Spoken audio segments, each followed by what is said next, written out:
सांगली प्रभाग क्रमांक 10 मध्ये आज महाविकास आघाडीची प्रचारसभा मोठ्या उत्साहात पार पडली। यावेळी महाविकास आघाडीचे उमेदवार शेवंता वाघमारे, वर्षा निंबाळकर, अनारकली कुरणे, राजेंद्र मुळीक यांना निवडून देण्याचे आवाहन आमदार जयंत पाटील आणि विशाल पाटील यांनी केले की ही बैठी घरं आपल्या नोंद करून देणं, रेग्युलराइज घरं करणं कायदेशीर मार्गाने आणि तुम्हाला तुमच्या मालकीची घरं देणं याच्यासाठी आम्ही पूर्ण ताकद लावू।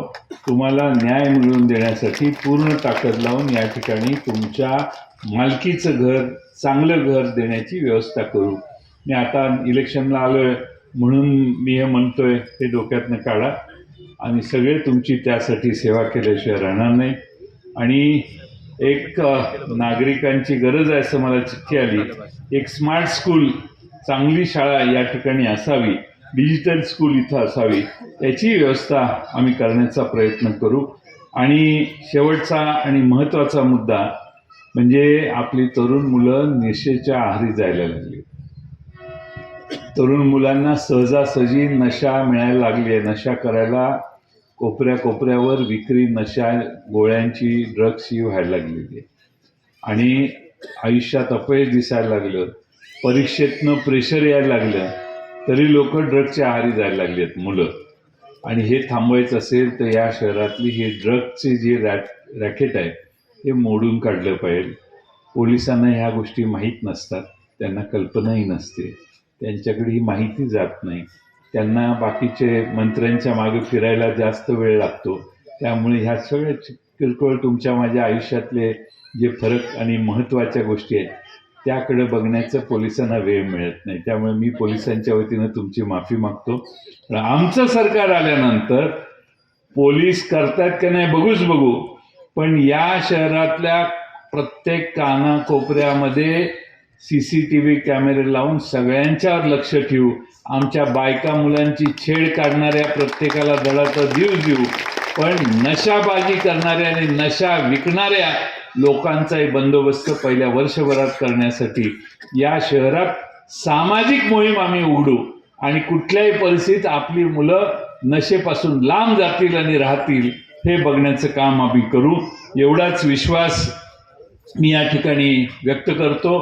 हा एकमेव वॉर्ड आहे जिथं बौद्ध समाज आहे, वडार समाज आहे, आमचे कुची कोरवी समाज आहे, मातंग समाज आहे, मुस्लिम समाज आहे, ख्रिश्चन समाज आहे, गुजराती मारवाडी समाज आहे, मराठी समाज आहे, ब्राह्मण समाज आहे, सगळ्याच प्रकारचे जाती धर्माची लोक या ठिकाणी आहेत।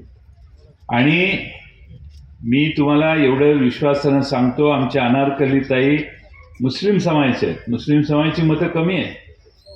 मी त्यांना विचारलं तर ते म्हटले माझ्या मतदारांच्यावर पूर्ण साहेब विश्वास आहे, मला तिकीट द्या, मी कुठल्याही परिस्थितीत इथं हाच मतदारसंघ माझा आहे आणि मी परंपरेने अनेक वर्ष मदनभाऊंच्या वेळेपासून या मतदारसंघात निवडून आलेले आहे।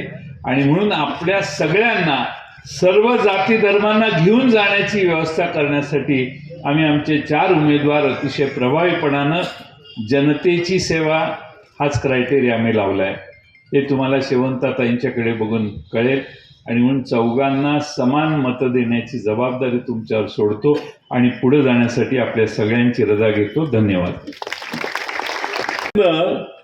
या भाजपच्या लोकांनी उद्योग चालू केलेला आहे, षड्यंत्र रचलं होतं। 400 पार 400 पार चा नारा त्यांनी घातला होता। त्याच पद्धतीचा नारा इथं सुद्धा 55 पार पालकमंत्री बोलू लागलेले। सत्तेला 40 लागतात, तुम्हाला 55 का पाहिजेत? इथं पण संविधान बदलण्यासारखं काहीतरी तुम्हाला करायचं आहे का, शंका मनात येते। त्यामुळे तुमचा मताचा अधिकार अजूनही तुमच्याकडे आहे, हा पुढे आपल्याकडे राहावा।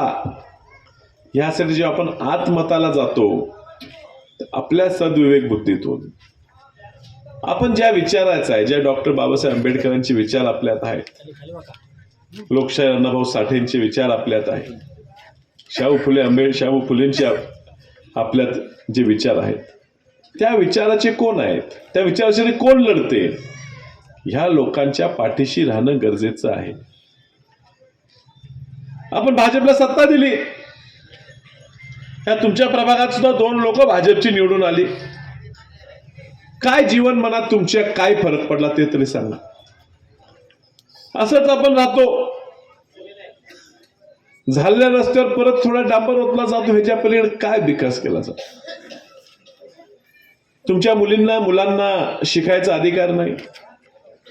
तुम्ही ग्रामीण भागात जावा, काय काय जिल्हा परिषदेच्या शासकीय शाळा एवढ्या चांगल्या झालेल्या आहेत की त्या शाळेत ऍडमिशन घेण्यासाठी रांगा लागतात. कोट्यवधी रुपये बांधकाम करून बांधलेल्या शाळेपेक्षा त्या जिल्हा परिषदेच्या शाळेत मुलाला आपल्या घालावं श्रीमंतांची मुलं प्रयत्न करतात.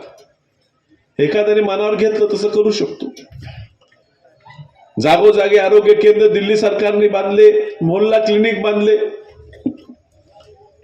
या भाजपला सत्ता दिली, ट्रिपल इंजिन हायच की, 3 इंजिन लावलेलीच की तुम्हाला.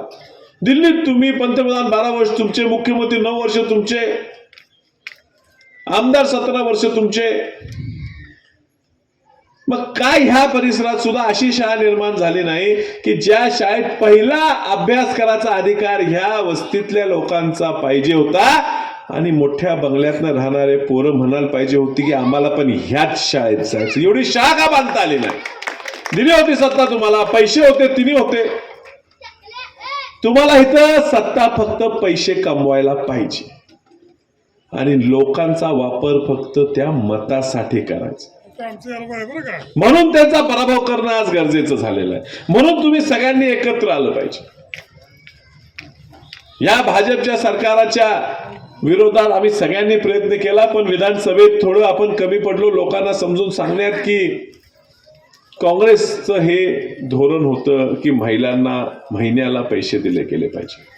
कर्नाटकात राहुल गांधींनी शब्द दिला तो पाळला. 3.5 वर्ष झाले त्या ठिकाणी काँग्रेस सरकार येऊन, अजून सुद्धा महिलांच्या खात्यावर महिन्याला पैसे जमा होतात. तारीख चुकत नाही. भगिनींना पैसे मिळतात मला मान्य, एक तर तारीख माहितीये का कधी येतील? तारीख फिक्स आहे. कुठले इलेक्शन आले त्याच्या आदल्या दिवशी. पुन्हा काय गॅरंटी नाही. आता पुढचं कधी कुणाला माहिती, पुढची निवडणूक जेव्हा येईल त्यावेळा तो पण थांबून ठेवतील. अहो काय विकतोय ह्या पैशाच्या बदल्यात? आपलं मत विकतोय. फक्त मत विकत नाहीये, ह्या पैशाच्या बदल्यात आपलं भविष्य विकतोय, आपल्या पोरींचं भविष्य विकतोय, आपल्या पोरींची सुरक्षा विकतोय. आपण काय काय विकतोय? आपल्याला पुढे मागं मिळणारं घर विकतोय. ह्या 1500 रुपये घेतात आणि आपल्याला आपल्या आयुष्यापासून हे वंचित ठेवतात. काँग्रेस पक्षाने दिला शब्द मॅनेजमेंट